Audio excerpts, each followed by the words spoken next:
국방안보정책, 어찌 보면 지금 우리 한반도 상황을 이렇게 종합해 보면 대단히 중요한 그런 논제가 아닌가 하는 생각이 듭니다.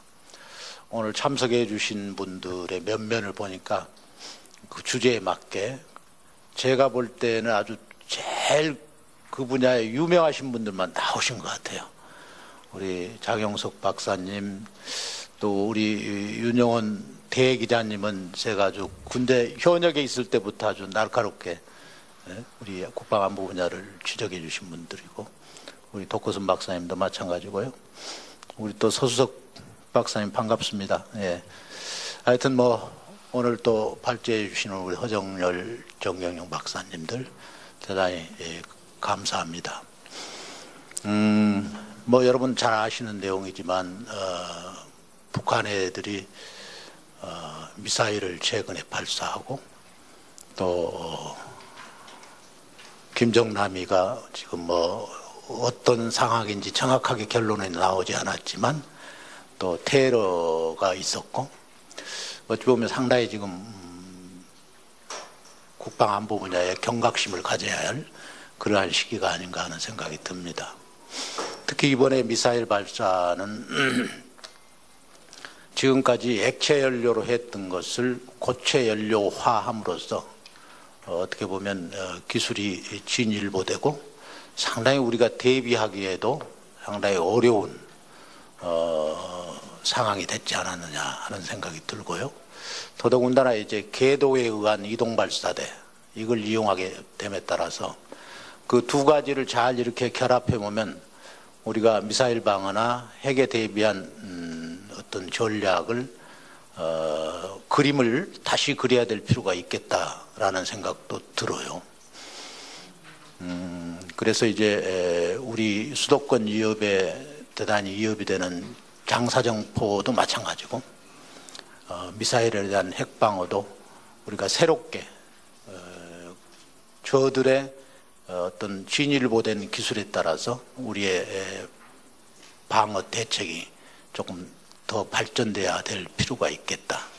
킬체인에 대한 문제도 우리가 다시 한번 검토할 필요가 있겠고요. 그래서 여러 가지로 참 어려운 상황입니다. 그런 상황에 있어서 차기 정부가 국방안보 정책을 어떻게 꾸려나가야 될 것이냐 하는 것에 대한 지혜를 오늘 주시면 그걸 토대로 해서 우리 더불어민주당의 지도자가 되실 분들에게 좋은 정책을 이렇게 건의할 수 있도록 이렇게 하겠습니다. 다만 오늘 이 토의된 내용은 더불어민주당의 어떤 확정된 정책이 아니고, 우리 참 아까도 말씀드렸지만 최고의 전문가들께서 제시한 내용들, 이런 내용 저런 내용을 종합해서 그걸 가지고 이제 자기 정부가 들어서면 정책을 결정하는데 참고할 수 있는 그런 좋은 자료가 되리라고 봅니다. 여러분들 경청해 주시고 또 와주신 모든 분들께 존경과 경의를 표합니다. 감사합니다. 오늘 이 소중한 자리에 중요한 주제를 가지고 발제를 하게 돼서 영광스럽게 생각을 합니다. 제 발제는 우선 세 가지 전제 조건을 가지고 제가 말씀을 드리겠습니다. 우선 첫 번째는 우리가 국방안보 이렇게 이야기를 했는데, 국방점 안보의 개념으로 이야기를 하겠다 이렇게 말씀을 드리겠습니다. 그 말씀은 뭐냐면 보다 좀 포괄적인 영역으로 평화까지를 이야기하겠다는 그 말씀을 우선 드리고요. 두 번째는 저는 일반적으로 거시적인 매크로한 부분을 말씀을 드리고, 우리 이제 정경현 박사님은 미시적인 마이크로한 부분의 과제까지를 쭉 이렇게 말씀을 드리겠습니다. 세 번째는 오늘 이 발제한 이 내용은 우리 더불어민주당 혹은 국방안보센터의 의견과는 다르고 저 개인적으로 작성한 내용이다 하는 것을 먼저 말씀을 올리겠습니다. 오늘 세미나를 이렇게 시작하면서 보니까 제가 한 500여 이상의 세미나를 다니면서 발표도 하고 사회도 보고 뭐 한 것 같은데 이분 먼저 시작하는 세미나는 오늘 처음인 것 같습니다. 아마 그만큼 열의를 가지고 우리가 시작을 했다 하는 말씀을 드리고 싶습니다. 요즘 참 가슴 떨리는 날이 많죠. 우리 참 가슴이 덜컹덜컹 내려앉는 순간들이 많은 것 같습니다. 미국은 트럼프 정부가 돼서 이거 방위비 분담금 올리겠다, 필요하면 주한미군도 철수하겠다 이렇게 하고 있고, 또 중국은 너희 사드 절대 배치해서는 안 된다, 우리 보복하겠다 이렇게 우리 군사주권에 대해서 간섭도 하고 있고, 일본은 어떻게 하면 우리를 한미일 동맹체제로 끌어들일 것인지 이것을 염두에 두면서 군사 대국화 방향으로 가고 있습니다.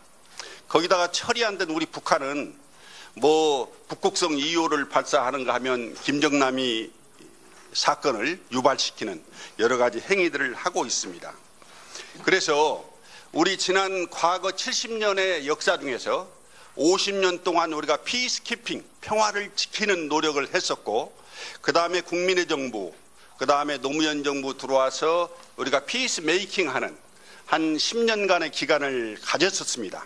그리고 나서 다시 이명박 박근혜 정부에 들어와서 평화를 지키는 일에 전념하는 그러한 우리 안보의 역사를 가지고 있었는데, 그것을 한번 되돌이켜 보면서 다음 정부에서는 어떠한 국방 안보 정책을 가져야만이 가장 효율적으로 한반도에서 평화를 지켜나가면서 평화를 만들어갈 것인가 하는 것을 가지고 오늘 말씀을 드릴까 합니다. 첫 번째는 이제 차기 정부의 안보 분야 도전에 대해서 말씀을 드리고요. 두 번째는 국방 안보 정책의 추진 목표를 어떻게 둬야 되는지, 세 번째는 추진 기조를 어떻게 가져갈 것인지, 네 번째는 추진 방책, 즉 무엇을 어떻게 수행할 것인지 하는 내용을 가지고 말씀을 드리겠습니다. 우리의 지금 가장 큰 축이 한쪽은 자주국방, 한쪽은 한미동맹입니다. 이 한미동맹도 우리가 자주국방 역량을 강화했을 때 우리 국민들이 그래 우리나라는 우리가 지켜야 되겠어 이렇게 자신 있게 이야기할 때, 미국도 그래 우리 한미동맹을 위해서 우리 추가적으로 군사를 투사할 수 있어, 여기에 필요하면 핵우산 더 확대할 수 있어, 이렇게 자신 있게 이야기할 수가 있다. 그래서 안보는 우리가 책임진다, 우리 국민이 책임지는 주인의식을 가져야 된다, 이렇게 생각을 합니다. 27쪽 되겠습니다. 그래서 편승한다. 편승하게 되면 이 포기의 공포에 항상 시달릴 수밖에 없습니다. 그러니까 미국이 언제 우리를 버릴 것인지, 주한미군이 언제 철수할 것인지, 이런 두려움과 공포에 우리가 항상 지금까지 어떻게 보면 잠재의식 속에 쩔어 있다고 이렇게 볼 수 있습니다. 이걸 빨리 버리려면 나름대로 우리의 자주국방 역량을 가져야 된다. 그를 위해서는 국방 사상과 군사 사상을 빨리 정립하고 이를 바탕으로 해서 군사 이론 체계를 발전시켜야 된다, 이렇게 볼 수 있겠습니다. 28조 5장 넘어가겠습니다. 29쪽 되겠습니다. 완벽한 영토 수호와 능동적 평화 관리인데, 이 평화를 보장하는 것은 모든 문제에 앞서는 선행 조건입니다.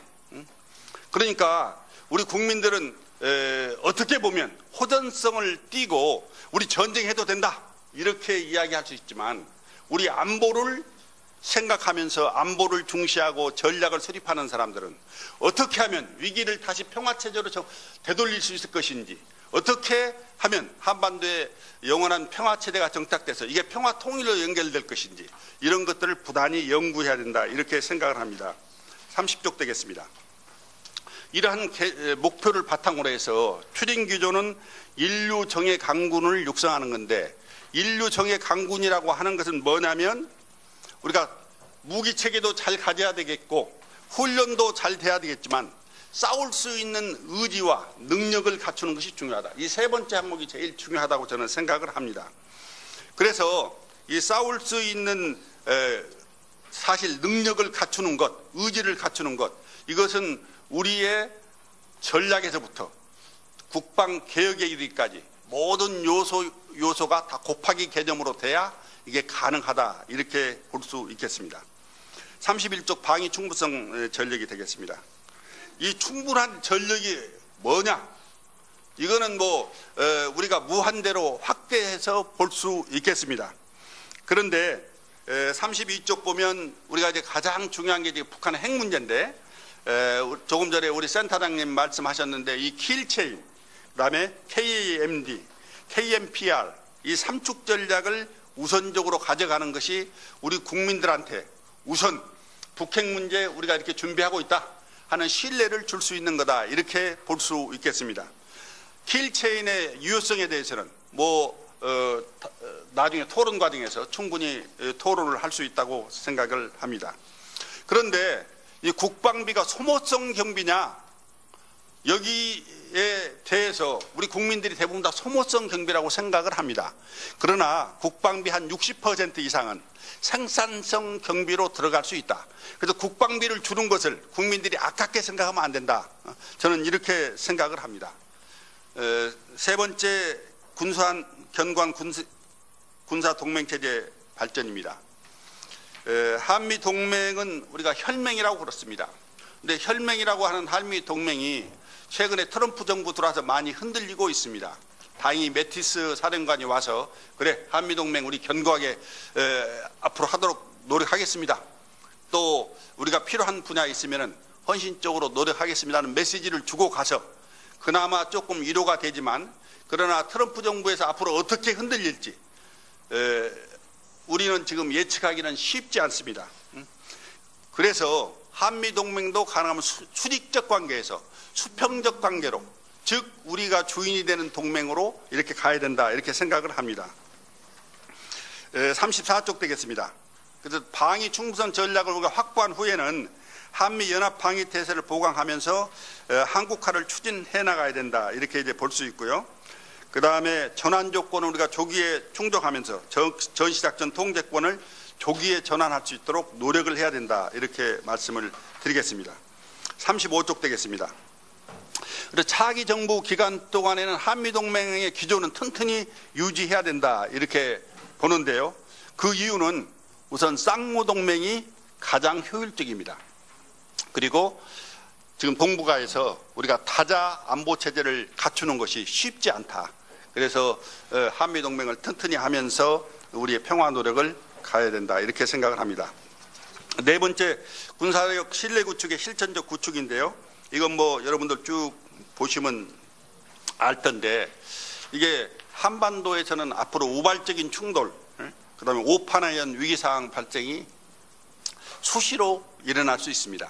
그래서 그런 거에 대해서 우리가 신뢰 구축을 하나씩 해나갈 때 그 위기를 감소시킬 수 있다 이렇게 생각을 합니다. 또 다른 하나의 요소가 있다면 남북관계의 발전이라고 이렇게 봅니다.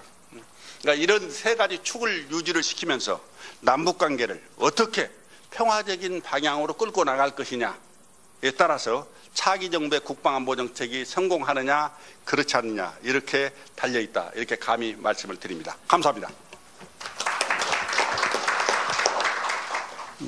하장훈님께서 전체적인 어떤 큰 그림을 그려주셨다면은 저는 핵심 이슈별로 8개 분야에 대해서 해결 방안을 말씀드리고자 합니다.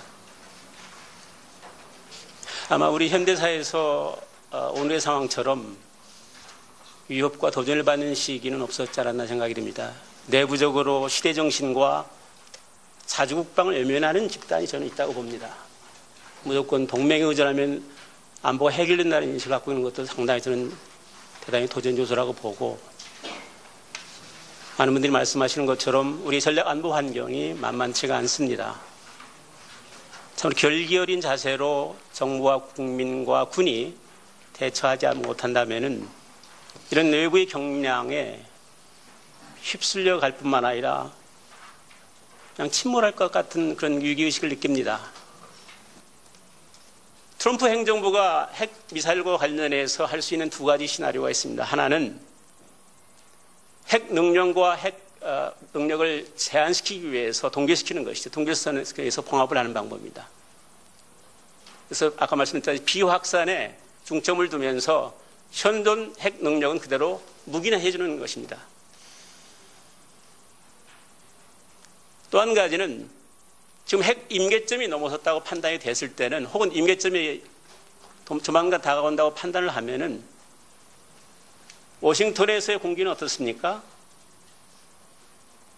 핵 미사일을 원천적으로 제거시키겠다는 의지가 많습니다.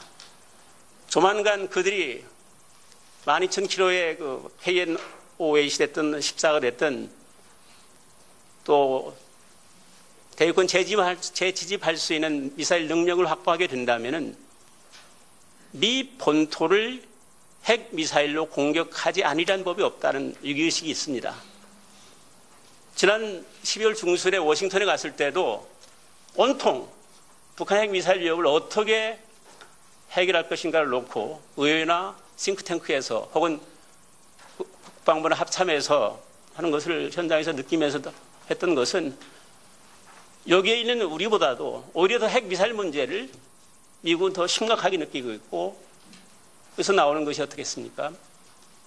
제임스 매티스 국방장관은 조만간 미 의회에 핵 미사일 능력을 제거시키기 위한 이른바 선제 타격 계획을 서면으로 보고하도록 되어 있습니다.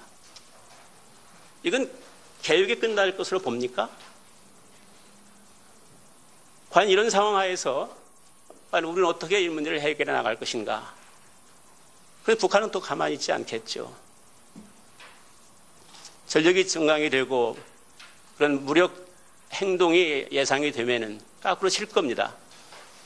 자, 이런 국면에서 이 핵미사일 문제가 바로 우리를 옥죄에 들어오고 있는데, 이 문제에 대해서는 분명히 결기가 있어야 된다고 봅니다. 앞으로 2, 3년 이내에 그들의 한 100여 기의 어떻습니까? 한 김정은이가 집권했던 2012년 10년 후는 2022년이 되는데, 그때쯤 되면은 한 100여 기의 핵무기를 보유할 것으로 예상합니다. 핵무기도 단지 그런 핵무기가 아니라 전술용 핵무기를 전력화해서 야전에 배치하게 되면 전혀 상황이 달라지는 것이죠. 그다음에 3,000톤급의 잠수함을 건조하는 상황이 된다면 SLBM을 탑재해서 어디에서 어떻게 될지 모릅니다. 이런 상황이 된다면 분명히 완전 핵 골모가 되는 것이죠. 그걸 방치하고 그냥 당해야만 합니까? 그건 아니라고 봅니다. 어떤 형태로든 그 핵 능력이 제 역할을 하지 못하도록 무력화시키는 조치들을 사전에 하지 않으면 영원히 우리는 핵 볼모 속에서 완전히 꼼짝 못하는 상황이 될 것이라고 저는 봅니다.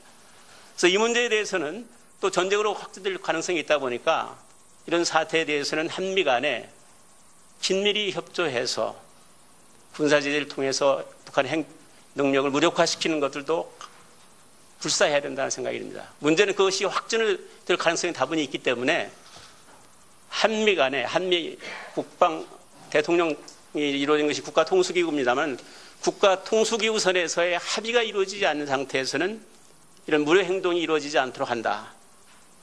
또한 군사위원회가 있습니다만 한미 합참의장 간에 실질적으로 액션을 움직이기 전까지는 안 된다.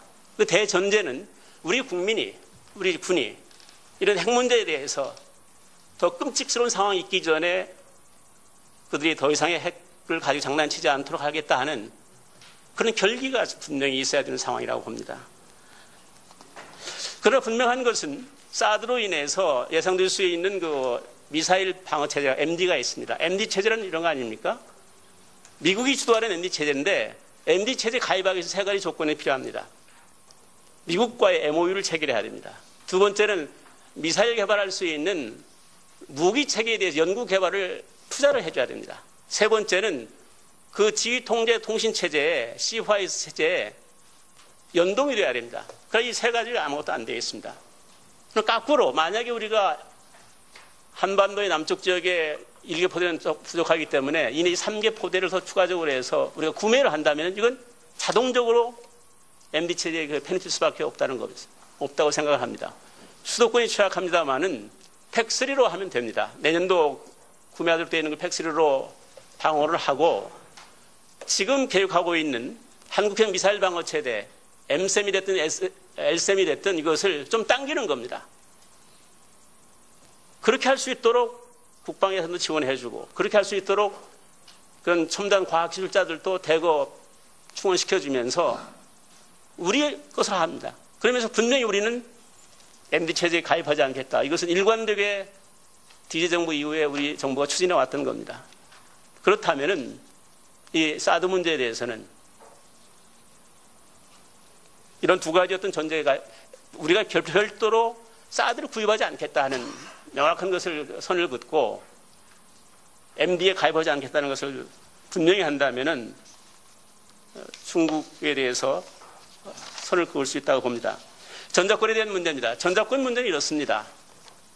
전자권이라는 것은 이른바 군사 교리적인 측면에서 연합군이 있으면 연합군의 부대를 편조시키거나 작전 책임력을 나눠주는 것을 작전 통제권이라고 합니다. 그러나 단순하게 교리적인 측면에서 작전 통제권을 뛰어넘는 것이 한국이 갖고 있는 전시작전 통제권의 파괴력입니다. 익히 아시듯이 6.25 전쟁 기간 동안에 이승만 대통령이 메가드 원수한테 작전 그 당시는 커맨드 오사리티였습니다. 넘겨줘가지고 했을 때 두 가지 대단히 중요한 도전에 직면합니다. 38선을 돌파할 때 우리 국군이 돌파할 수가 없었습니다. 이미 유엔군 사령관에 의해서 작전 통제권을 행사하다 보니까 우리 권한이 없었던 거죠. 휴전 협상을 반대를 해서 우리가 어떻게 했습니까? 이승만 대통령께서 작전 통제권을 철회해서 우리 단독으로 국집 통일하겠다고 했습니다. 그러나 이런 전쟁 목표가 달랐던 휴전에 의해서 조기에 전쟁을 종결하겠다는 미 행정부와는 우리가 갈등을 일으키다 보니까 심지어 어떻게 했습니까? 이승만 대통령을 제거시키는 ever ready operation을 하달을 합니다. 이게 주권 문제 아닙니까? 이 작전 통제권 문제는 대단히 중차대하고 자주국방에 가는 가장 중요한 길이다 보니까 작전 통제권이 이루어지려면 다음과 같은 10가지 사항이 같이 준비되어 나가야 된다고 봅니다. 차기 정부에서는 전반적인 지금 조건에 의한 작전 통제권을 전면적으로 재검토를 해서 보십시오. 핵 미사일을 관리할 수 있는 필수 전력을 확보한다. 이게 쉬운 일입니까? 핵 미사일 위협이 소멸되지 않는 한 전시작전 통제권을 환수하지 않겠다는 것으로 익혀집니다. 세계 11대 경제 강국인 대한민국이 동맹에 의존하는 이 어처구니없는 것도 자존심에 대한 문제 아닙니까? 그래서 지금 10가지 사항에 대해서 분명히 하게 해야 된다. 국가급 차원에서 전쟁을 지도할 수 있는 시스템이 구축이 돼야 됩니다. 한미 지휘구조, 우리 합참의장이 사령관이 되고 주한미군 사령관이 부사령관이 있는 지휘체를 조정이 돼야 되고 상급 구조도 개편이 돼야 된다고 봅니다. 육해공군 참모총장. 마무리를 좀 해주셔야 되는데. 이런 관계를 쭉 나가면서 10가지 사항을 추진해 나가는데 이건 군의 일임할 성격은 아닙니다. 나라의 전쟁 문제가 군한테 다 맡겨가지고 드릴 성격입니까? 대통령께서 군 통수권자께서 이 전시작전 통제권 추진회의를 매 반기 한 번씩 주관하시면서 전반적으로 이런 모든 것들이 작동이 될 수 있도록 해서 조건이 이루어지면은 조기에 전시작전 통제권을 받아오는 것이야말로 유사시에 우리가 전장에서 승리해서 통일을 할 수 있는 길이 되고 또 평화체제를 구축해 나가는 과정이 평화협정일 텐데 군축 문제가 나올 수밖에 없습니다. 작전 통제권이 없는 한국이 북한에 상대할 대상이 되겠습니까? 마지막으로 한 가지 드린다면 군에 와 있는 우리 젊은 장병들을 향한 우리 군에서 국가에서 해줘야 될 일이 있다고 봅니다. 제발 군에 있는 기간 동안이 단절된 기간이 아니도록 해야 됩니다. 보십시오.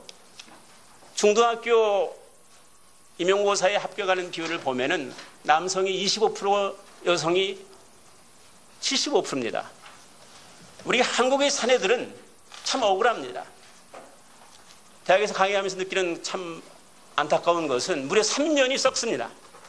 이 젊은이들한테 국가에 분명히 보상해줘야 된다고 합니다. 감히 제안한다면은 각 인근 대학과 부대 인근 대학과 산업체와 같이 해서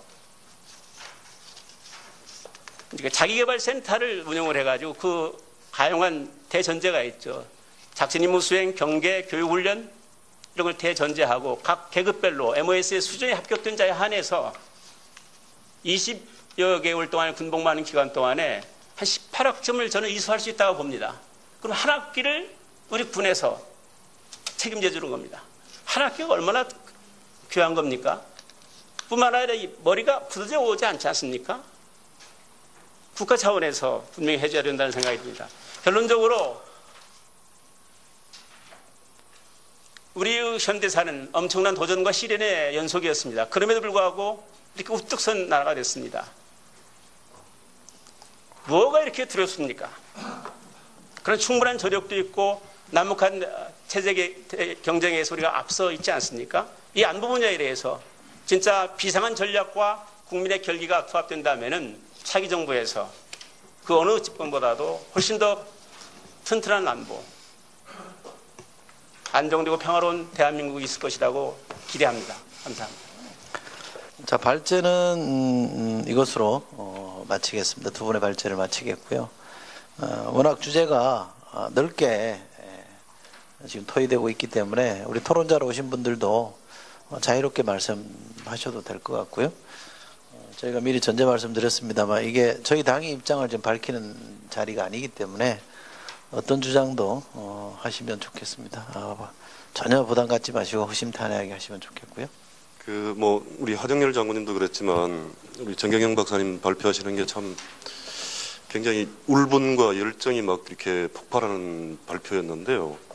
그래서 평소에도 이제 말씀을 하시지만 결기라는 걸 굉장히 좀 강조를 하시고 계세요. 그래서 저도 뭐 필요하지 않나 싶은 생각이 들고 결기를 넘어서 가지고 비상한 의지를 가지고 우리가 좀 대응을 해야 되지 않겠나 싶은 생각은 합니다. 그런데 일단 전체적으로 발제문들을 보게 되면 이제 우리 하정열 장군님 평화 만들기, 뭐 평화 지키기 이제 핵심적인 범주로 이렇게 말씀하셨는데 뭐 이것도 그렇고 또 우리 정영현 박사님 말씀하셨던 결기에 찬 여러 가지 방책들에 대해서도 뭐 기본적으로 공감을 하면서 이제 제 생각을 말씀을 드릴 텐데 대체로 보면 이제 기본적인 요소들은 다 나와 있습니다. 뭐 새롭게 얘기할 만한 게 있는 게 아니고 아주 어떤 건 강조되고 강조가 안 됐을 수 있지만 대체로 보면 우리가 생각할 수 있는 특히 민주당이 생각할 수 있는 모든 것들이 다 들어 있습니다. 있는데 나아가서 동맹만 가지고 되는 것이 아니라 지역 차원에서 이루어지고 있는 여러 가지 군사적인 움직임, 세력화 움직임에 대해서도 우리가 좀 고민을 해야 되지 않겠느냐. 하정열 장군님 세력균형 변화 말씀하셨는데 그렇다 그러면 세력균형의 변화라는 것이 단순히 중국의 부상에서만 오는 것이냐 또는 우리가 해징을 할 때 한미동맹만 가지고 가능할 것이냐. 우리가 좀 더 범위를 넓혀가지고 일본이나 호주하고 같이 할 수 있는 부분은 없는지 그런 의미에서 중국에 대한 해징을 외교적으로는 또 어떻게 나갈지 군사협력 차원에서 어떻게 나갈지에 대한 고민들이 좀 복합적으로 됐으면 좋겠다. 너무 한미동맹에만 의지해가지고 이 가능할 것인가에 대한 고민이 있어야 될 것 같고요. 그다음에 이 비핵화는 뭐 두말할 필요가 없습니다. 이건 우리가 포기할 이유도 없고 대신에 우리가 뭐 비핵화가 어려운 상황인 건 사실이고 그런 점에서 실패의 가능성에 대한 대비도 필요하다는 생각은 듭니다. 그게 전술핵 재배치인지 아닌지는 전 잘 모르겠고 오히려 그런 것보다는 사실은 우리가 쓸 수 없는 전술핵 들여다 놔봐야 우리한테 무슨 소용이 있을까 싶은 생각이 많이 들어요. 뭐 그럼에도 불구하고 자체 핵무기 개발도 마찬가지입니다. 그건 뭐 거의 불가능한 건데 그래서 그럼에도 불구하고 우리가 이제 원자력의 이용이 워낙 활성화된 거예요. 활발한 국가니까 이런 점에서 이제 문턱 국가로 진입할 수 있는 한미 원자력 협력 협정 이런 것도 사실은 이런 데 대한 고민들이 있어야 되지 않겠나 싶은 생각을 하지만 기본적으로 이건 비핵화는 우리의 전략적인 목표다라는 걸 가지고 전력을 좀 기울여야 되지 않겠는가 싶은 생각을 하고 당면에서는 물론 뭐 여러 가지 얘기가 있습니다만은 현실적으로 북한의 핵능력 증강을 막을 수 있는 뭐 여러 가지 얘기가 있습니다만은 이게 이제 선차적인 과제가 아닌가 싶은 생각을 하고 여기에 또 우리 하정열 장군님 말씀하셨지만 평화 체제 문제가 있습니다.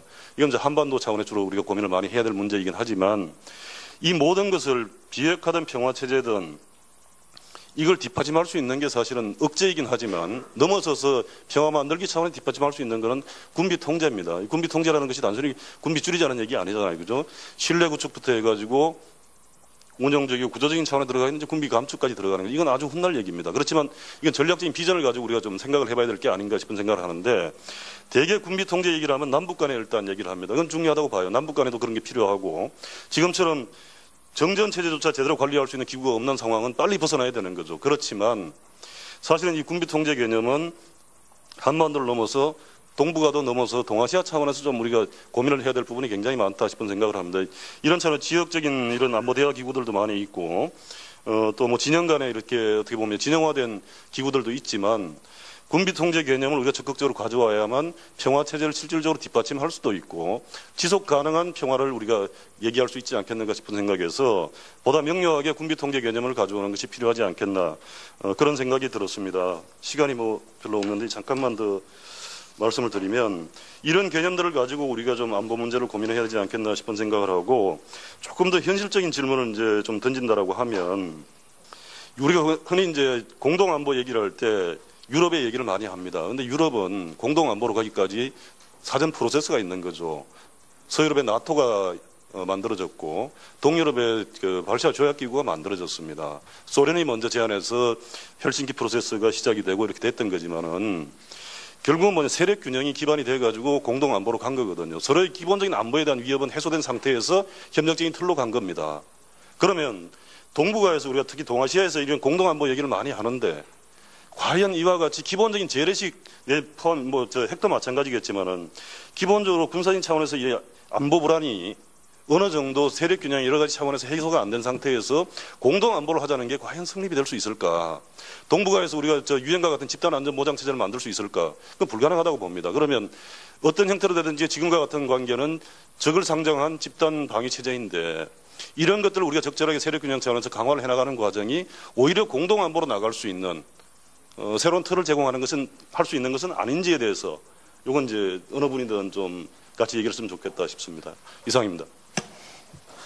우선 이렇게 훌륭한 세미나 불러주셔서 의원님께 감사드리고요. 근데 제가 태어난 일에 최대의 찬사를 의원님한테 들은 것 같습니다. 그래서 제가 논리 정연하게 나름대로 말씀하려고 준비를 해놨다가 제가 갑자기 멘붕 상태가 돼가지고 조금 두서없는 말씀을 드리게 될지 모르겠는데 널리 좀 양해를 해주시면 감사하겠습니다.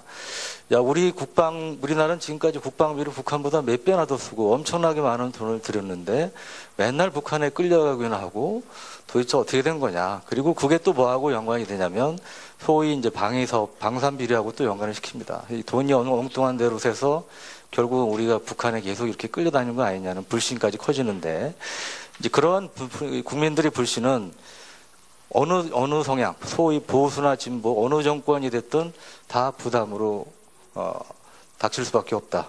책임 있는 정부라면 이제 부담으로 와닿을 수밖에 없는 것이고 그런 점에서 삼축 체제 말씀을 하시는데 국민들이 그에 대해 상당히 전 불신감을 갖고 있는 상황입니다. 더구나 북한이 ICBM을 쏴가지고 적어도 거리상으로 성공하는 모습을 보인다든지 6차 핵실험에서 좀 더 큰 위력의 그 핵실험 위력이 나타나는데 그러면 삼축 체제에 대해 상당히 국민적인 불신은 커질 것이고 그래서 국민들을 어떤 안심시키고 또 국민들의 신뢰를 얻기 위해서는 제가 볼 때 삼축 체제 이상의 새로운 대북 그 핵미사일에 대한 대책을 내놓지 않고는 차기 정부는 상당히 어려운 상황에 처할 가능성이 많다.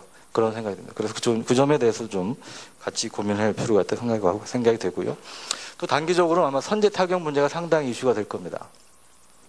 북한이 이제 어떤 식으로 추가 도발을 하면 트럼프 정부 입장에서도 뭔가 액션을 이제 취하지 않을 수 없다고 보고요. 하지만 전 개인적으로는 트럼프 행정부가 강경 노선인 건 분명하지만 과거의 어떤 행정부에 비해서 아마 실제로 때릴 듯한 액션 그러니까 뭐 각종 전략무기 전개하고 훈련도 세게 하고 이런 데몬스트레이션 아마 역대 어떤 미 행정부보다 세게 할 가능성은 높지만 또 실제로 때리는 건 다른 문제 아니겠습니까? 실제로 때리는 거는 쉽지 않을 수 있다고 봅니다. 왜냐하면 아시다시피 한국 내에 주한미군과 미군과 좀 민간인 합하면 10만 명 안팎의 미국 사람들이 있다고 하는데 북한이 보복할 경우 이 사람들이 피해를 입을 가능성이 많죠. 그럼 이 사람들의 생명과 안전에 대해서 트럼프 대통령 입장에서는 가장 신경을 안 쓸 수가 없고 뭐 사전에 뭐 몇천 명, 몇만 명을 빼내든지 대책을 안 세울 수 없을 겁니다. 그런 점 우리가 알 수밖에 없고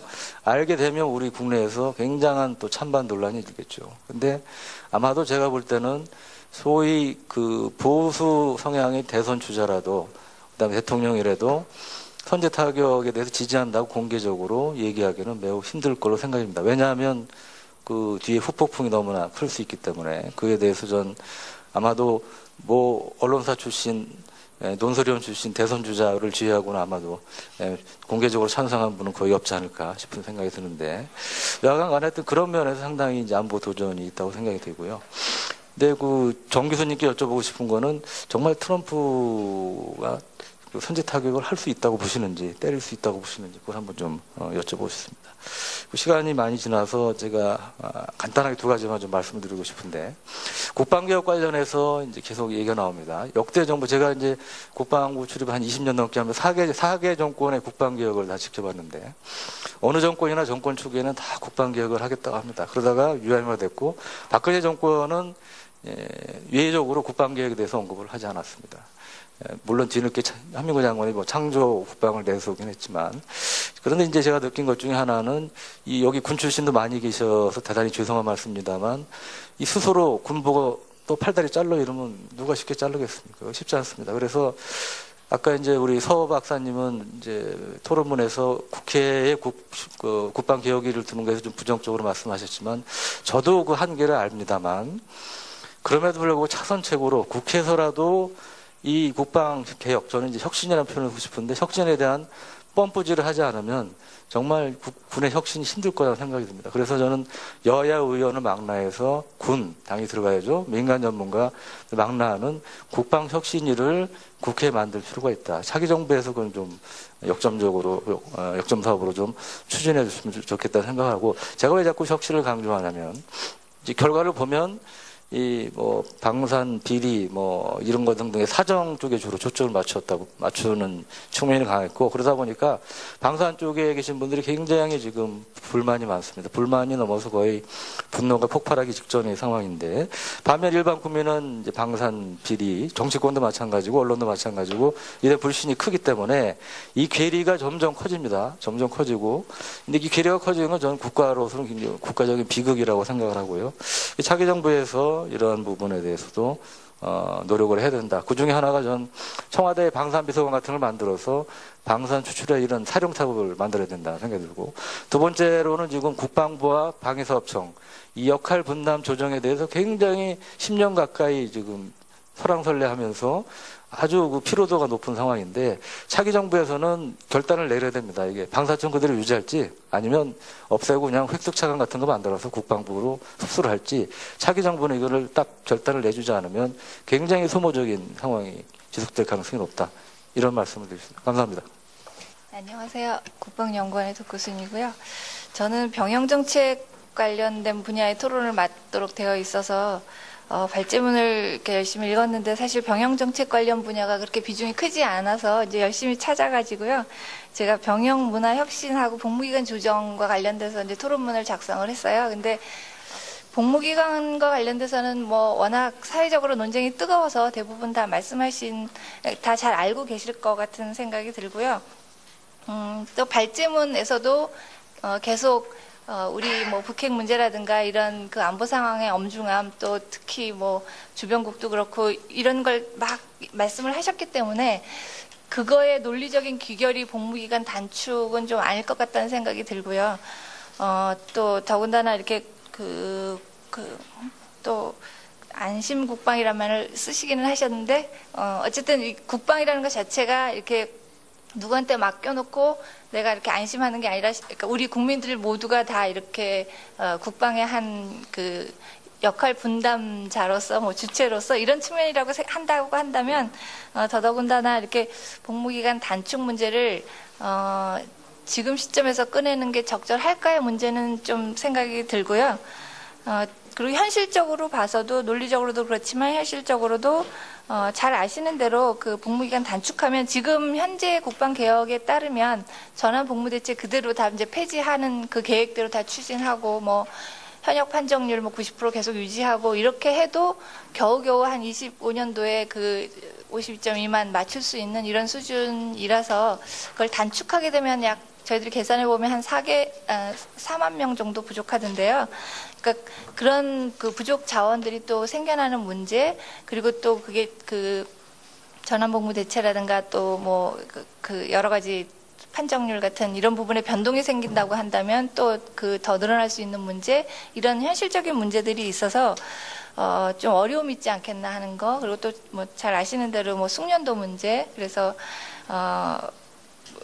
뭐 어떤 적정한 숙련도를 가진 병사들이 뭐 한 절반 정도 혹은 뭐 한 30-40% 정도는 유지가 된다, 이런 측면들을 고려하면 복무기간 문제가 그렇게 단축하는 게 쉽지는 않겠다 하는 이제 그런 생각이 들고요. 또 병사들의 복무기간 단축이 우리가 이제 그 병역 의무를 간부들도 의무 이행 차원에서 하고 있기 때문에 단지 병 문제로 끝나지 않고 간부 인력 획득에도 영향을 미치는 이제 그런 문제가 생긴다는 거죠. 그러니까 지금 그러니까 우리 간부 인력 장교 같으면 ROTC 학군 장교들이 한 절반 정도를 차지하는데요. 전체 그 인력 획득 비중에서. 근데 그 ROTC 한 그 80% 정도는 이제 단기를 이제 하는 거이기 때문에 이제 그런 걸 고려했을 때 병복무기간 단축은 또 간부 인력 획득에도 또 어려움을 미친다. 뭐 이런 그런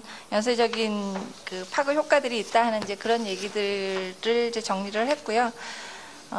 또 많은 물론 이제 복무기간 단축만을 말씀하시지는 않고 뭐 다른 이제 대부분은 다 유급지원병 제도라든가 아니면 전문 병사 제도 이런 걸 동시에 많이들 말씀을 하시는데, 실질적으로 이제 처음에 유급지원병 제도 자체가 2008년도에 그 복무기간 단축하면서 이제 나타난 제도인데 현실적으로 그게 굉장히 어려움이 있어서 지금 최초 25,000명 이렇게 얘기했다 지금 5,500명 이렇게 목표 자체가 이제 줄어들었기 때문에 현재 제도로 그거를 이렇게 가기는 좀 어렵지 않겠나. 현재 그 제도를 가지고 뭐 유급전병을 확보한다든가 전문병사 제도로 간다든가 하는 데 있어서는 조금 어려움이 있지 않겠나 하는 이제 생각이고요. 이제 물론 이제 변수들이 굉장히 많아서 뭐 남북 관계가 아까 우리 그 하 교수님 말씀하신 것처럼 잘 뭐 진전이 되고 또 평화 체제가 어느 정도 발전이 되고 이러면 또 우리가 그걸 고려할 수 있기 때문에 뭐 대비는 필요하다는 생각이 들어요. 뭐 이런 또 아무래도 그 병역 부담에 대한 그런 부분들이 좀 완화될 필요성도 있고 이런 여러 가지 측면들이 있기 때문에 뭐 충분히 고려할 수 있는 변수고, 또 저출산 되면서 그 인적 자원에 대한 그런 투자들이 이제 개인적으로 굉장히 높아지면서 병역 부담 더 좀 부담스러워하고 사회적으로도 수요가 많아지는 이런 측면, 뭐 이런 것들을 고려한다면 저희들도 뭐 장기적으로는 대비가 필요하다라는 생각이 들지만 이게 차기 정부에서 할 수 있는 일일지, 그러니까 이게 남북관계 진전, 뭐 평화체제 발전 이런 것과 병행되어야 될 일인지, 아니면 그게 조금 안착이 되면서 그 이후에 검토될 내용, 검토는 하되 그때 시행될 일인지 이런 부분들에 대한 조금 더 이렇게 논의들이 필요하지 않나 하는 뭐 그런 정도의 토론을 드리도록 하겠습니다. 저는 사실 그 참여정부 말기에 다시 국방연구로 돌아와서 지금 국방 전략을 연구하고 있습니다. 그래서 국가안보 전략, 국방 대전략, 국방 기본 정책 이런 것들 연구하고 있는데 두 분 발표자님들의 말씀에서 저도 많이 배웠고요. 국방 개혁을 다시 시작한다 그러면 정말 어떻게 할 수 있을 것인가? 아시는 것처럼 국방 개혁이 2006년도에 법이 통과됐고요. 지금은 이제 시간이 진행되면서 국방 개혁 2020이 2030으로까지 가서 국방개혁 기본계획 2014, 2030 수정안까지 지금 나온 상태입니다. 국방개혁이 길어지면서 사실 일정한 피로감이 있는 것도 사실인데, 그런 속에서 과연 개혁을 어떻게 재추진하고 어떻게 이 혁신의 방향, 혁신의 열정, 아까 말씀하셨던 결기 같은 걸 어떻게 모아갈 것인가, 저는 정말 새로운 접근 방법들이 필요하다고 생각을 했고요. 과거의 경험에서는 어쨌든 저희는 그때 큰 방향은 청와대가 주도하고 세부적인 대안은 다 국방부가 당시에 짰었습니다. 아마도 2003년부터 2005년 초까지는 청와대가 거의 큰 틀을 짰던 것 같고요. 2004년 말부터 국방부가 세부적인 계획들을 짜기 시작해서 2005년 9월에 기본계획이 만들어지고 2006년 12월 달에 법이 통과되고 했던 그런 것들이 있는데, 어쨌든 관련된 그 여러 가지 이 행위 주체들을 잘 조합하는 노력들이 필요하다고 보고요. 과거에 했던 것과 다르게 저도 유 기자님이나 또 정 교수님 말씀하신 것처럼 국회의 일정한 역할이 필요한 것 같습니다.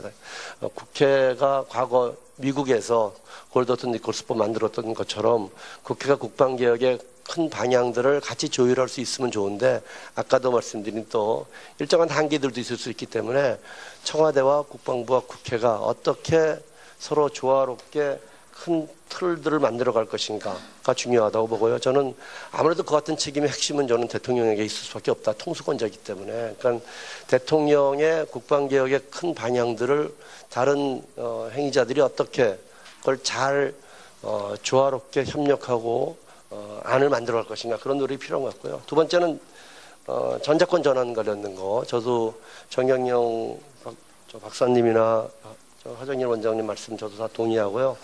당시에 저희도 전자권 전환을 생각할 때 전자권도 역시 2003년부터 2005년까지 계속 청와대 내에서 논의가 되다가 2005년 5월 달에 합참의 전환 계획이 만들어지고 2005년 9월 달에 한미 SPI 회의에서 처음 제안이 되고 그 해 10월 달에 SCM에서 전자권 전환에 관한 논의를 적절히 가속하기로 했다고 합의를 하고 2006년 3월 달에 지휘구조에 합의하고 2007년 2월 달에 시기 합의하고 이런 식으로 이제 시간적 흐름 속에서 진행됐는데 당시 저희가 전자권 전환을 했던 처음부터 추진했던 가장 큰 이유는 아까 말씀하신 그런 겁니다. 그러니까 우리의 국방을 우리 스스로 지켜야 되지 않느냐. 특히 아무래도 전자권이 이제 미국에 있게 되면 미국이 기본적인 작계나 군사 교리들을 다 정해놓은 상태에서 우리가 이제 어떻게 보면 핵마 같은 역할을 하는 거죠. 그 단순히 움직이는 것뿐 아니라 우리는 엄청난 돈을 들여서 국방력을 건설하는데 그 국방력 건설의 방향은 큰 틀에서 위에서 정해주는 거라는 거죠. 그래서 그런 부분에 대한 어떤 일정한 인식 같은 게 있었고요. 또 덧붙여서 우리 군이 정말로 자리매김을 제대로 하기 위해서는 전자권의 환수가 필요하다는 인식이 있었습니다. 더 나아가서 다른 이 정책적인 안보 전략의 흐름 속에서 한미 관계를 정상화하고 또 대북, 대주변 관계를 제대로 하기 위해서는 전자권이라는 게 의미가 크다고 해서 시작됐던 것인데 그것이 이제 그 뒤에 이명박 정부 때 2011년 때인가요? 그때 15년을 미뤘다가 지금은 무기연기 됐는데 저도 역시 이 조건에 기초한 전자권 전환의 이 조건에 대한 명확한 분석 같은 것들이 필요하다고 보고요. 조건을 빨리 달성하는 것도 중요합니다. 근데 말씀하신 것처럼 어떻게 보면 시기를 정해놓고 그 시기에 맞춰서 조건 분석한 다음에 시기에 맞춰서 그 조건의 충족을 위한 최대한 더 노력을 해나가는 어떤 두 가지 노력이 같이 가야 된다고 생각을 하는데 어쨌든 2020년이라고 말씀하셨습니다만 과거에 저희도 한미 간에 협의했을 때 미국 쪽 얘기가 한번 합의가 되면 아마도 전환 시기는 가장 빠르면 3년이 좋다 이런 얘기를 했어요. 그쪽에서는. 그러니까 3년이라는 건 먼저 작계를 만들어야 되고 훈련을 하고 훈련의 주체를 바꿔나가는 노력들을 3개년에 걸쳐서 하면은 가능하다 이런 얘기를 했었는데 지금은 한미 간의 일정한 준비가 되다가 중단됐으니까 만약에 2017년에 새롭게 시작한다고 한다면 2020년도 저는 불가능한 상황은 아니라고 봅니다. 근데 다만 이제 그 뒤에 나오는 다른 전력과 관련된 부분에서 저희가 좀 더 조정할 부분들은 또 있을 수 있다고 생각합니다. 지금 다시 바뀌는 상황에서 과연 비용과 위험을 어떻게 우리가 감당할 수 있을 것인가라는 것들이 같이 고민이 돼야 되고요. 저는 아까 말씀드렸던 이 문제도 주한미군의 이런 억제력을 강화하는 이런 부분도 역시 다른 이런 수단들과 같은 차원에서 한번 전부 다 같이 한번 따져보고 그 결과로서 우리가 판단을 내려야 되는 것이 아니냐. 그냥 단선적인 판단이 좀 어렵지 않느냐 이런 생각을 했습니다. 고맙습니다. 마이크 켜시고 3분입니다.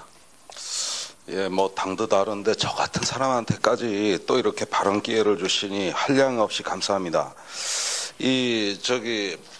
여러 가지 차기 정보 과제를 논하는데 이게 정치적으로 어떻게 표출이 돼야 되느냐 이런 부분들은 역시 현재 대선 국면의 고민이 아닐 수 없습니다. 그런데 그 고담 준론 여러 가지 좋은 이야기들도 조금 이것은 역시 제도 정치권에서의 토론이기 때문에 보다 이제 지난 정부의 적폐를 청산하고 새롭게 리모델링할 수 있는 방향으로 재구성돼야 되는 것 아닌가 이런 생각이 듭니다. 그런 면에서 몇 가지 이제 훌륭한 발제를 들었음에도 불구하고 몇 가지 쟁점에 대해서는 조금 접근법에 이견이 있습니다. 우선 사드 문제인데 이 문제는 저희가 작년에 7월 5일까지 검토도 안 끝났는데 무슨 결정이냐고 하던 국방부가 그 다음 날 결정을 해버린 사건이고 또 국회에 이런 방구 아무런 설명, 전 뭐 여태까지 A4지 한 장 자료를 못 받아봤습니다만 이걸 여의도가 아닌 성주에 가서 주민들을 보고 항복하라고 한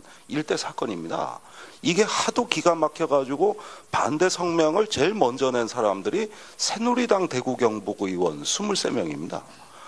그러니까 이것만 해도 열받은데 올해 들어와가지고 대통령이 탄핵돼서 대선이 빨라지니까 사드 배치를 그것 때문에 더 앞당겨 가속화해서 배치하겠다는 이 이야기가 주한미군 고위장성 입에서 나오는 걸 봤을 때 이 주권자인 시민에 대해서 대하는 국방의 자세가 출발부터 기본 자세가 잘못됐다.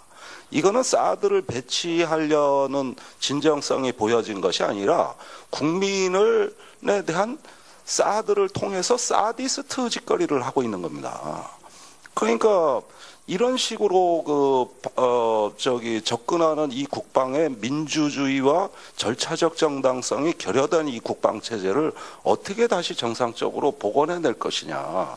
이런 점에서 사실은 이 문제가 표출되는 방식이 전혀 달라져야 되는데 여기서도 한 가지 아니한 부분이 바로 그 제주 기지를 모항으로 한 DDG-1000 주말트 배치 문제입니다. 박근혜 정부 때까지 2015년에 이르기까지 제주 강정의 주민들이 이거 장차 중국 견제하는 미국의 함정이 들어오는 전략기지가 되는 거 아니냐 그럴 때 국방부는 뭐라 그랬냐 하면은 그런 일은 결단코 없으며 이것은 신종 광우병 괴담이라 그랬습니다. 그런 이야기하는 사람들은 종북주의자들이 퍼뜨리는 괴담이라고 몰아치면서 이 그 강정기지를 만들 때도 보수 진보 정권 할 거 없이 국민들에게 꾸준히 약속하고 지금까지 해온 게 있는데 안보상 필요에 의해서 어느 날 이게 훌러덩 뒤집힌다? 그러면서 이게 제주기지는 이제 베이징에서 제일 가까운 전방배치 전략기지가 되는 건데 여기에다가 이제 사드 방어무기 들어왔으니 더 무시무시한 공격무기까지 더 전진 배치하자는 이런 이야기들은 굉장히 신중해야 되는 얘기고 사실 이 이야기를 처음 공개한 게 접니다. 태평양 사령관한테 직접 듣고 와서 그 했을 때 제가 그 태평양 사령관한테도 얘기했던 것은 이런 정도의 의사결정은 한국 국민들의 동의와 일방적이지 않은 상호 간의 공감대 없이는 불가능한 일이라고 그러니까 딱 째려보면서 혼자만 반대하냐고 묻더라고요. 그런데 사실 경우가 그렇지 않습니까? 그래서 결국은 국방의 신뢰를 국방이라는 이름으로 잠식해왔습니다. 이런 것들에 대한 이 국방의 전반적 체제가 국민의 신뢰에 기반하지 않으면서 마치 안보 문제라 그러면은 무슨 결정을 해도 다 된다는 식의 사고방식은 이제 버려야 되겠다. 네. 이런 점에서 있고요. 뭐 끝내라고? 아니 끝내려고 그러고 있어요 지금. 왜? 자꾸 재촉하지 마세요. 예.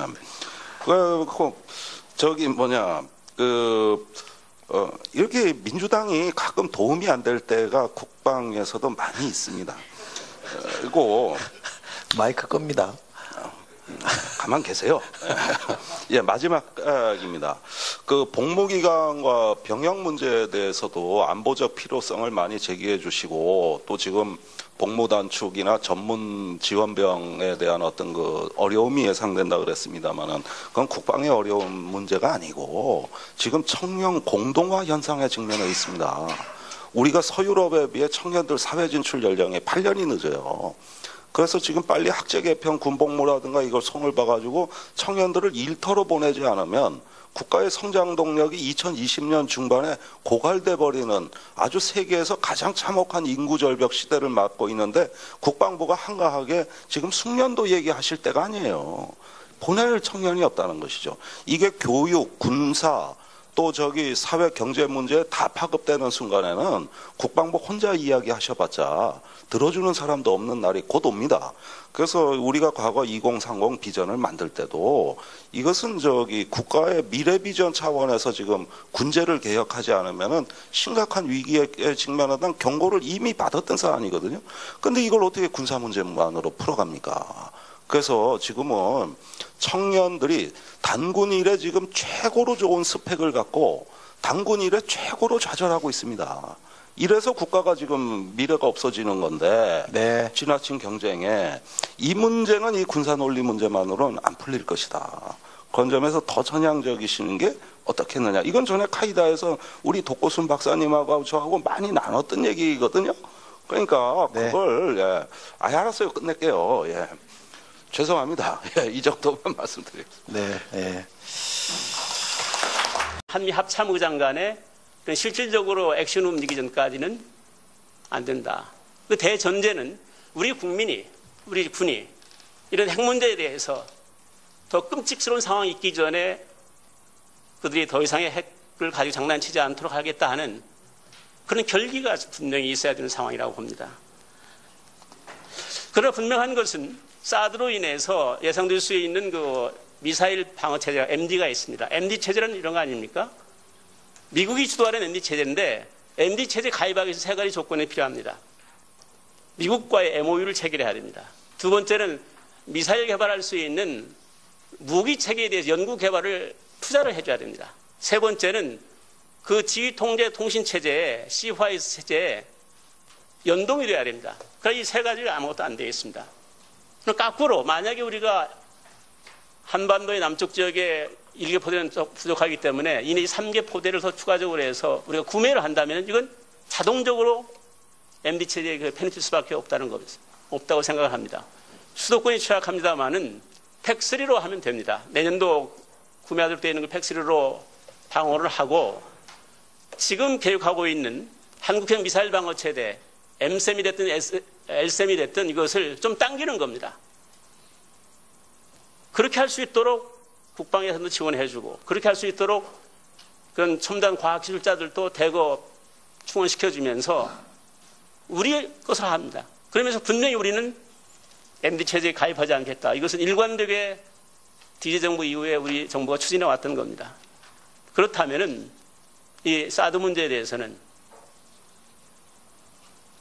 이런 두 가지 어떤 전제가 우리가 별도로 사드를 구입하지 않겠다 하는 명확한 것을 선을 긋고 MD에 가입하지 않겠다는 것을 분명히 한다면은 중국에 대해서 선을 그을 수 있다고 봅니다.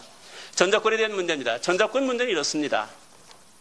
전작권이라는 것은 이른바 군사 교리적인 측면에서 연합군이 있으면 연합군의 부대를 편조시키거나 작전 책임력을 나눠주는 것을 작전 통제권이라고 합니다. 그러나 단순하게 교리적인 측면에서 작전 통제권을 뛰어넘는 것이 한국이 갖고 있는 전시작전 통제권의 파괴력입니다.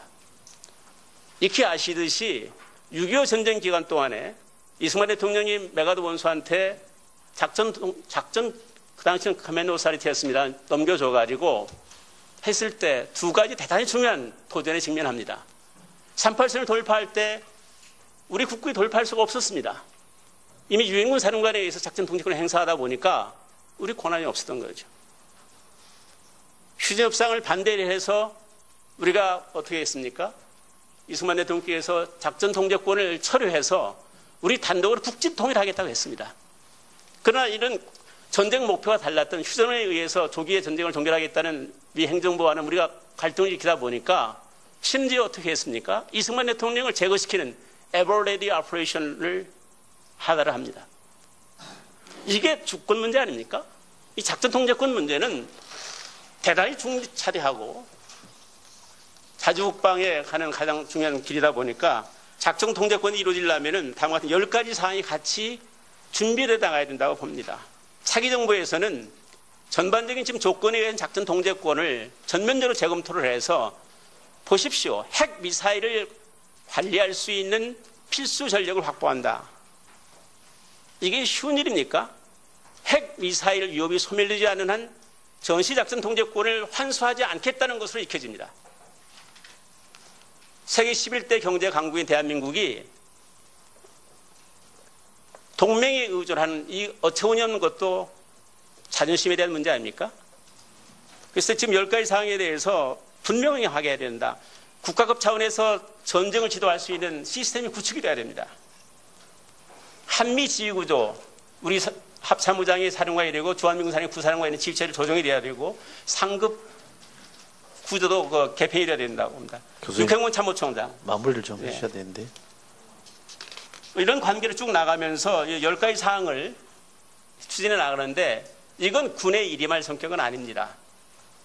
나라의 전쟁 문제가 군한테 다 맡겨가지고 드릴 성격입니까? 대통령께서 군 통수권자께서 이 전시작전 통제권 추진회의를 매 반기 한 번씩 주관하시면서 전반적으로 이런 모든 것들이 작동이 될 수 있도록 해서 조건이 이루어지면은 조기에 전시작전 통제권을 받아오는 것이야말로 유사시에 우리가 전장에서 승리해서 통일을 할 수 있는 길이 되고 또 평화체제를 구축해 나가는 과정이 평화협정일 텐데 군축 문제가 나올 수밖에 없습니다. 작전 통제권이 없는 한국이 북한에 상대할 대상이 되겠습니까? 마지막으로 한 가지 드린다면 군에 와 있는 우리 젊은 장병들을 향한 우리 군에서 국가에서 해줘야 될 일이 있다고 봅니다. 제발 군에 있는 기간 동안이 단절된 기간이 아니도록 해야 됩니다. 보십시오. 중등학교 임용고사에 합격하는 비율을 보면은 남성이 25%, 여성이 75%입니다. 우리 한국의 사내들은 참 억울합니다. 대학에서 강의하면서 느끼는 참 안타까운 것은 무려 3년이 썩습니다. 이 젊은이들한테 국가에 분명히 보상해줘야 이 정부 기간 동안에는 한미동맹의 기조는 튼튼히 유지해야 된다 이렇게 보는데요. 그 이유는 우선 쌍무동맹이 가장 효율적입니다. 그리고 지금 동북아에서 우리가 다자 안보 체제를 갖추는 것이 쉽지 않다. 그래서 한미동맹을 튼튼히 하면서 우리의 평화 노력을 가야 된다 이렇게 생각을 합니다. 네 번째, 군사력 신뢰 구축의 실천적 구축인데요. 이건 뭐 여러분들 쭉 보시면 알 텐데 이게 한반도에서는 앞으로 우발적인 충돌, 그다음에 오판에 의한 위기상황 발생이 수시로 일어날 수 있습니다. 그래서 그런 거에 대해서 우리가 신뢰 구축을 하나씩 해나갈 때 그 위기를 감소시킬 수 있다 이렇게 생각을 합니다. 또 다른 하나의 요소가 있다면 남북관계의 발전이라고 이렇게 봅니다.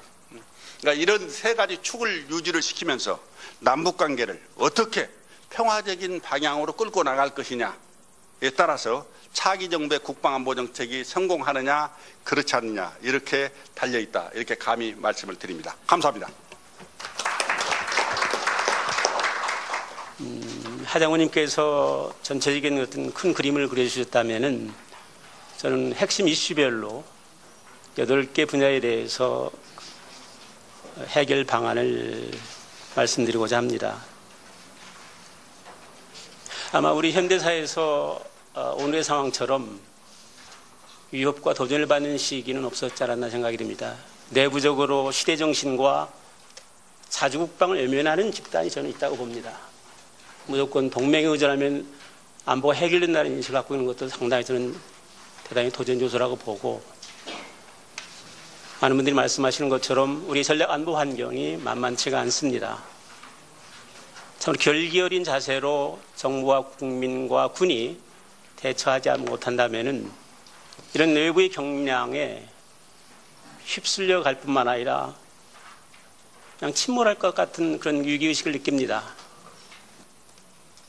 트럼프 행정부가 핵 미사일과 관련해서 할 수 있는 두 가지 시나리오가 있습니다. 하나는 핵 능력과 핵 능력을 제한시키기 위해서 동결시키는 것이죠. 동결선에서 봉합을 하는 방법입니다. 그래서 아까 말씀드렸듯이 비확산에 중점을 두면서 현존 핵 능력은 그대로 묵인해 주는 것입니다. 또 한 가지는 지금 핵 임계점이 넘어섰다고 판단이 됐을 때는 혹은 임계점이 조만간 다가온다고 판단을 하면은 워싱턴에서의 공기는 어떻습니까? 핵 미사일을 원천적으로 제거시키겠다는 의지가 많습니다. 조만간 그들이 12,000km의 그 KN-OAC 됐든 14가 됐든 또 대유권 재지집할 수 있는 미사일 능력을 확보하게 된다면은 미 본토를 핵 미사일로 공격하지 않으리라는 법이 없다는 위기의식이 있습니다. 지난 12월 중순에 워싱턴에 갔을 때도 온통 북한 핵 미사일 위협을 어떻게 해결할 것인가를 놓고 의회나 싱크탱크에서 혹은 국방부나 합참에서 하는 것을 현장에서 느끼면서 했던 것은 여기에 있는 우리보다도 오히려 더 핵미사일 문제를 미국은 더 심각하게 느끼고 있고, 그래서 나오는 것이 어떻겠습니까? 제임스 매티스 국방장관은 조만간 미 의회에 핵미사일 능력을 제거시키기 위한 이른바 선제 타격 계획을 서면으로 보고하도록 되어 있습니다. 이건 계획이 끝날 것으로 봅니까? 과연 이런 상황 하에서 우리는 어떻게 이 문제를 해결해 나갈 것인가? 그런데 북한은 또 가만히 있지 않겠죠. 전력이 증강이 되고 그런 무력 행동이 예상이 되면은 거꾸로 칠 겁니다. 자, 이런 국면에서 이 핵미사일 문제가 바로 우리를 옥죄에 들어오고 있는데, 이 문제에 대해서는 분명히 결기가 있어야 된다고 봅니다. 앞으로 2, 3년 이내에 그들의 한 100여 기의 어떻습니까? 한 김정은이가 집권했던 2012년 10년 후는 2022년이 되는데, 그때쯤 되면은 한 100여 기의 핵무기를 보유할 것으로 예상합니다. 핵무기도 단순히 그런 핵무기가 아니라 전술용 핵무기를 전력화해서 야전에 배치하게 되면 전혀 상황이 달라지는 것이죠. 그다음에 3,000톤급의 잠수함을 건조하는 상황이 된다면 SLBM을 탑재해서 어디에서 어떻게 될지 모릅니다. 이런 상황이 된다면 분명히 완전 핵 골모가 되는 것이죠. 그걸 방치하고 그냥 당해야만 합니까? 그건 아니라고 봅니다. 어떤 형태로든 그 핵 능력이 제 역할을 하지 못하도록 무력화시키는 조치들을 사전에 하지 않으면 영원히 우리는 핵 볼모 속에서 완전히 꼼짝 못하는 상황이 될 것이라고 저는 봅니다.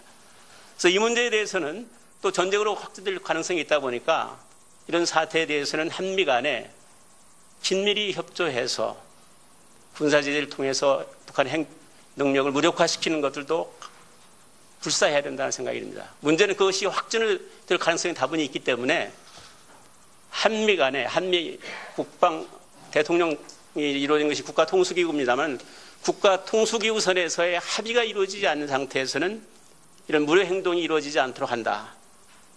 또한 군사위원회가 있습니다만, 우리가 피스키핑, 평화를 지키는 노력을 했었고, 그 다음에 국민의 정부, 그 다음에 노무현 정부 들어와서 우리가 피스메이킹하는 한 10년간의 기간을 가졌었습니다.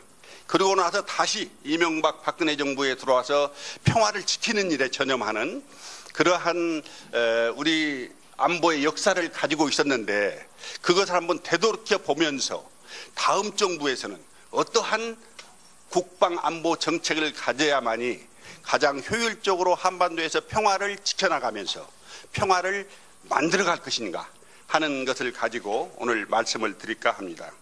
첫 번째는 이제 차기 정부의 안보 분야 도전에 대해서 말씀을 드리고요. 두 번째는 국방 안보 정책의 추진 목표를 어떻게 둬야 되는지, 세 번째는 추진 기조를 어떻게 가져갈 것인지, 네 번째는 추진 방책, 즉 무엇을 어떻게 수행할 것인지 하는 내용을 가지고 말씀을 드리겠습니다. 우리의 지금 가장 큰 축이 한쪽은 자주국방, 한쪽은 한미동맹입니다. 이 한미동맹도 우리가 자주국방 역량을 강화했을 때 우리 국민들이 그래 우리나라는 우리가 지켜야 되겠어 이렇게 자신 있게 이야기할 때, 미국도 그래 우리 한미동맹을 위해서 우리 추가적으로 군사를 투사할 수 있어, 여기에 필요하면 핵우산 더 확대할 수 있어, 이렇게 자신 있게 이야기할 수가 있다. 그래서 안보는 우리가 책임진다, 우리 국민이 책임지는 주인의식을 가져야 된다, 이렇게 생각을 합니다. 27쪽 되겠습니다. 그래서 편승한다. 편승하게 되면 이 포기의 공포에 항상 시달릴 수밖에 없습니다. 그러니까 미국이 언제 우리를 버릴 것인지, 주한미군이 언제 철수할 것인지, 이런 두려움과 공포에 우리가 항상 지금까지 어떻게 보면 잠재의식 속에 쩔어 있다고 이렇게 볼 수 있습니다. 이걸 빨리 버리려면 나름대로 우리의 자주국방 역량을 가져야 된다. 그를 위해서는 국방 사상과 군사 사상을 빨리 정립하고 이를 바탕으로 해서 군사 이론 체계를 발전시켜야 된다. 이렇게 볼 수 있겠습니다. 28조 5장 넘어가겠습니다. 29쪽 되겠습니다. 완벽한 영토 수호와 능동적 평화 관리인데 이 평화를 보장하는 것은 모든 문제에 앞서는 선행 조건입니다. 그러니까 우리 국민들은 어떻게 보면 호전성을 띠고 우리 전쟁해도 된다 이렇게 이야기할 수 있지만 우리 안보를 생각하면서 안보를 중시하고 전략을 수립하는 사람들은 어떻게 하면 위기를 다시 평화체제로 되돌릴 수 있을 것인지, 어떻게 하면 한반도에 영원한 평화체제가 정착돼서 이게 평화통일로 연결될 것인지, 이런 것들을 부단히 연구해야 된다 이렇게 생각을 합니다. 30쪽 되겠습니다. 이러한 목표를 바탕으로 해서 추진기조는 인류 정예 강군을 육성하는 건데, 인류 정예 강군이라고 하는 것은 뭐냐면 우리가 무기체계도 잘 가져야 되겠고 훈련도 잘 돼야 되겠지만 싸울 수 있는 의지와 능력을 갖추는 것이 중요하다. 이 세 번째 항목이 제일 중요하다고 저는 생각을 합니다. 그래서 이 싸울 수 있는 사실 능력을 갖추는 것, 의지를 갖추는 것, 이것은 우리의 전략에서부터 국방개혁에 이르기까지 모든 요소가 다 곱하기 개념으로 돼야 이게 가능하다 이렇게 볼 수 있겠습니다. 31쪽 방위 충분성 전력이 되겠습니다. 이 충분한 전력이 뭐냐? 이거는 우리가 무한대로 확대해서 볼 수 있겠습니다. 그런데 32쪽 보면 우리가 이제 가장 중요한 게 북한의 핵 문제인데, 조금 전에 우리 센터장님 말씀하셨는데 이 킬체인, 그다음에 KMD, KMPR 이 삼축 전략을 우선적으로 가져가는 것이 우리 국민들한테 우선 북핵 문제 우리가 이렇게 준비하고 있다 하는 신뢰를 줄 수 있는 거다 이렇게 볼 수 있겠습니다. 킬체인의 유효성에 대해서는 나중에 토론 과정에서 충분히 토론을 할 수 있다고 생각을 합니다. 그런데 이 국방비가 소모성 경비냐, 여기에 대해서 우리 국민들이 대부분 다 소모성 경비라고 생각을 합니다. 그러나 국방비 한 60% 이상은 생산성 경비로 들어갈 수 있다. 그래서 국방비를 주는 것을 국민들이 아깝게 생각하면 안 된다. 저는 이렇게 생각을 합니다. 세 번째, 군수한 견고한 군사 동맹체제 발전입니다. 한미 동맹은 우리가 혈맹이라고 그렇습니다. 근데 혈맹이라고 하는 한미 동맹이 최근에 트럼프 정부 들어와서 많이 흔들리고 있습니다. 다행히 매티스 사령관이 와서 그래 한미 동맹 우리 견고하게 앞으로 하도록 노력하겠습니다. 또 우리가 필요한 분야 있으면은 헌신적으로 노력하겠습니다는 메시지를 주고 가서 그나마 조금 위로가 되지만, 그러나 트럼프 정부에서 앞으로 어떻게 흔들릴지 우리는 지금 예측하기는 쉽지 않습니다. 그래서 한미동맹도 가능하면 수직적 관계에서 수평적 관계로, 즉 우리가 주인이 되는 동맹으로 이렇게 가야 된다 이렇게 생각을 합니다. 34쪽 되겠습니다. 그래서 방위 충분성 전략을 우리가 확보한 후에는 한미 연합 방위 태세를 보강하면서 한국화를 추진해 나가야 된다 이렇게 이제 볼 수 있고요. 그 다음에 전환 조건을 우리가 조기에 충족하면서 전시작전 통제권을 조기에 전환할 수 있도록 노력을 해야 된다 이렇게 말씀을 드리겠습니다. 35쪽 되겠습니다. 그리고 차기 국방 안보 정책, 어찌 보면 지금 우리 한반도 상황을 이렇게 종합해 보면 대단히 중요한 그런 논제가 아닌가 하는 생각이 듭니다. 오늘 참석해 주신 분들의 면면을 보니까 그 주제에 맞게 제가 볼 때는 아주 제일 그 분야에 유명하신 분들만 나오신 것 같아요. 우리 장영석 박사님, 또 우리 윤영원 대기자님은 제가 아주 군대 현역에 있을 때부터 아주 날카롭게 우리 국방안보 분야를 지적해 주신 분들이고, 우리 독거선 박사님도 마찬가지고요. 우리 또 서수석 박사님 반갑습니다. 예. 하여튼 오늘 또 발제해 주시는 우리 허정열, 정경영 박사님들 대단히 감사합니다. 여러분 잘 아시는 내용이지만 북한 애들이 미사일을 최근에 발사하고, 또 김정남이가 지금 어떤 상황인지 정확하게 결론이 나오지 않았지만 또 테러가 있었고 어찌 보면 상당히 지금 국방안보 분야에 경각심을 가져야 할 그러한 시기가 아닌가 하는 생각이 듭니다. 특히 이번에 미사일 발사는 지금까지 액체 연료로 했던 것을 고체 연료화함으로써 어떻게 보면 기술이 진일보되고 상당히 우리가 대비하기에도 상당히 어려운 상황이 됐지 않았느냐 하는 생각이 들고요. 더더군다나 이제 궤도에 의한 이동 발사대 이걸 이용하게 됨에 따라서 그 두 가지를 잘 이렇게 결합해 보면 우리가 미사일 방어나 핵에 대비한 어떤 전략을 그림을 다시 그려야 될 필요가 있겠다라는 생각도 들어요. 그래서 이제 우리 수도권 위협에 대단히 위협이 되는 장사정포도 마찬가지고 미사일에 대한 핵방어도 우리가 새롭게 저들의 어떤 진일보된 기술에 따라서 우리의 방어 대책이 조금 더 발전돼야 될 필요가 있겠다. 킬체인에 대한 문제도 우리가 다시 한번 검토할 필요가 있겠고요.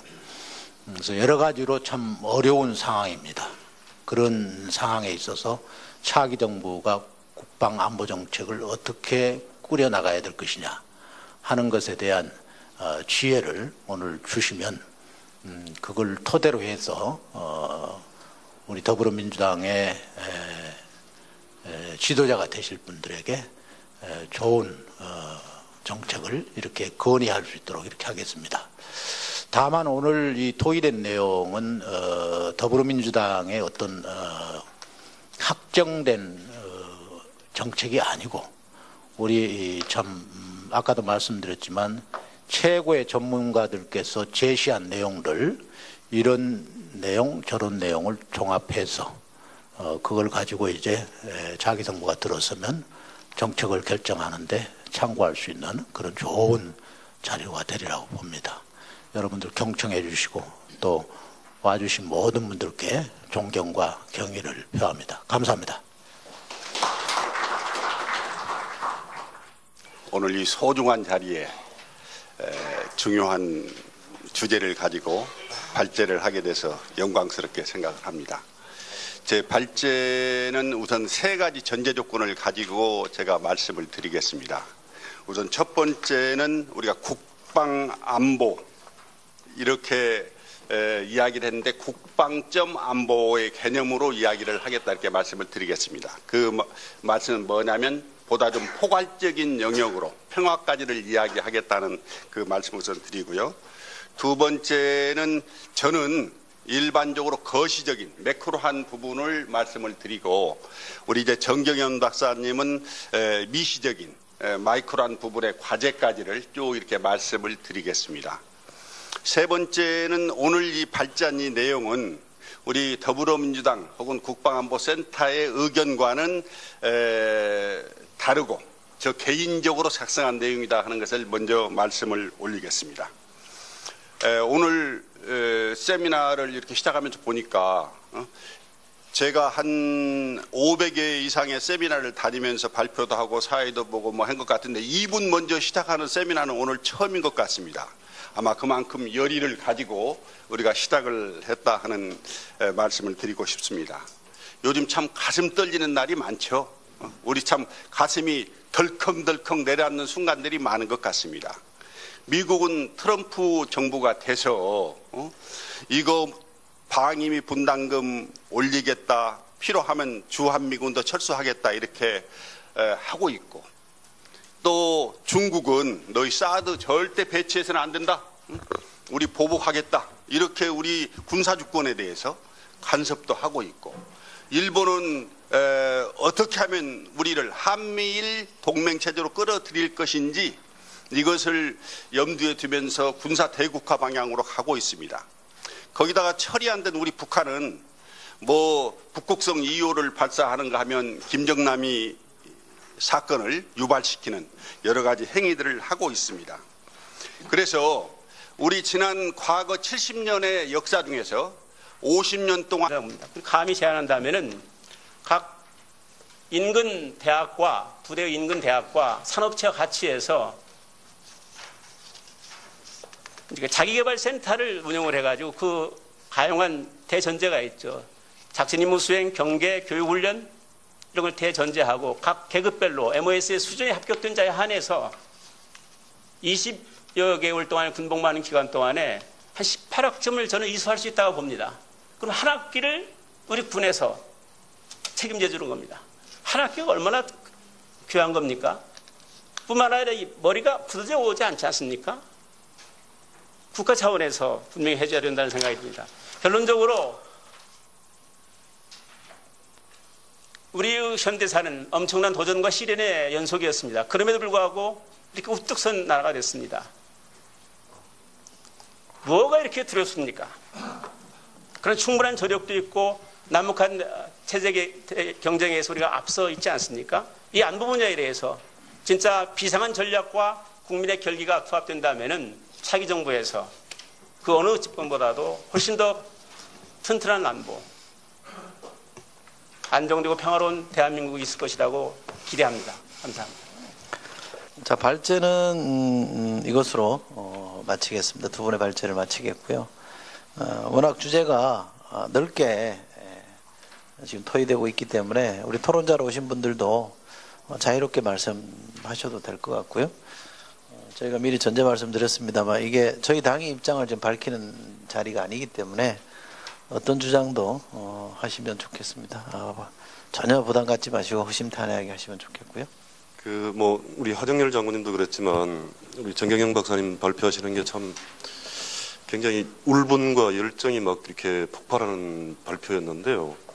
그래서 평소에도 이제 말씀을 하시지만 결기라는 걸 굉장히 좀 강조를 하시고 계세요. 그래서 저도 뭐 필요하지 않나 싶은 생각이 들고 결기를 넘어서 가지고 비상한 의지를 가지고 우리가 좀 대응을 해야 되지 않겠나 싶은 생각은 합니다. 그런데 일단 전체적으로 발제문들을 보게 되면 이제 우리 하정열 장군님 평화 만들기, 뭐 평화 지키기 이제 핵심적인 범주로 이렇게 말씀하셨는데 뭐 이것도 그렇고 또 우리 정영현 박사님 말씀하셨던 결기에 찬 여러 가지 방식들에 대해서도 뭐 기본적으로 공감을 하면서 이제 제 생각을 말씀을 드릴 텐데 대체로 보면 이제 기본적인 요소들은 다 나와 있습니다. 뭐 새롭게 얘기할 만한 게 있는 게 아니고 아주 어떤 건 강조되고 강조가 안 됐을 수 있지만 대체로 보면 우리가 생각할 수 있는 특히 민주당이 생각할 수 있는 모든 것들이 다 들어 있습니다. 있는데 나아가서 동맹만 가지고 되는 것이 아니라 지역 차원에서 이루어지고 있는 여러 가지 군사적인 움직임, 세력화 움직임에 대해서도 우리가 좀 고민을 해야 되지 않겠느냐. 하정열 장군님 세력균형 변화 말씀하셨는데 그렇다 그러면 세력균형의 변화라는 것이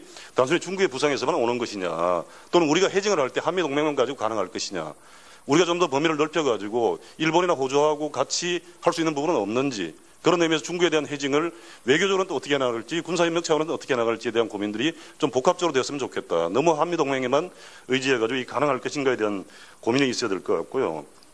그다음에 이 비핵화는 뭐 두말할 필요가 없습니다. 이건 우리가 포기할 이유도 없고 대신에 우리가 뭐 비핵화가 어려운 상황인 건 사실이고 그런 점에서 실패의 가능성에 대한 대비도 필요하다는 생각은 듭니다. 그게 전술핵 재배치인지 아닌지는 전 잘 모르겠고 오히려 그런 것보다는 사실은 우리가 쓸 수 없는 전술핵 들여다 놔봐야 우리한테 무슨 소용이 있을까 싶은 생각이 많이 들어요.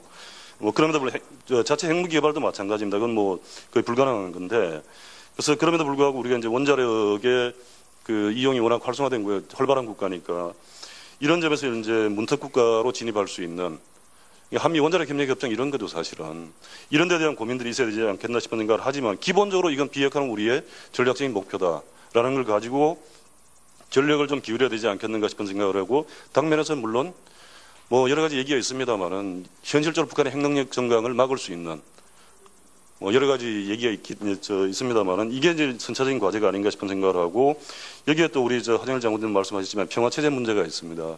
이건 이제 한반도 차원에 주로 우리가 고민을 많이 해야 될 문제이긴 하지만 이 모든 것을 비핵화든 평화 체제든 이걸 뒷받침할 수 있는 게 사실은 억제이긴 하지만 넘어서서 평화 만들기 차원에 뒷받침할 수 있는 것은 군비 통제입니다. 군비 통제라는 것이 단순히 군비 줄이자는 얘기 아니잖아요, 그죠? 신뢰 구축부터 해가지고 운영적이고 구조적인 차원에 들어가 있는 군비 감축까지 들어가는 거 이건 아주 훗날 얘기입니다. 그렇지만 이건 전략적인 비전을 가지고 우리가 좀 생각을 해봐야 될 게 아닌가 싶은 생각을 하는데 대개 군비 통제 얘기를 하면 남북 간에 일단 얘기를 합니다. 그건 중요하다고 봐요. 남북 간에도 그런 게 필요하고 지금처럼 정전 체제조차 제대로 관리할 수 있는 기구가 없는 상황은 빨리 벗어나야 되는 거죠. 그렇지만 사실은 이 군비 통제 개념은 한반도를 넘어서 동북아도 넘어서 동아시아 차원에서 좀 우리가 고민을 해야 될 부분이 굉장히 많다 싶은 생각을 합니다.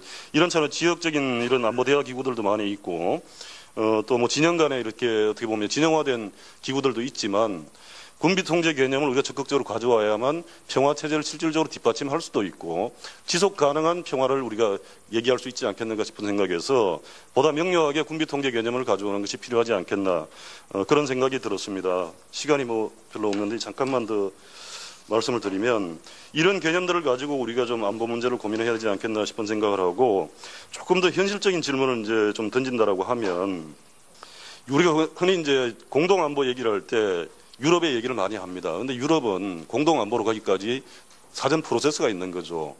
서유럽의 나토가 만들어졌고 동유럽의 그 발샤 조약기구가 만들어졌습니다. 소련이 먼저 제안해서 헬싱키 프로세스가 시작이 되고 이렇게 됐던 거지만은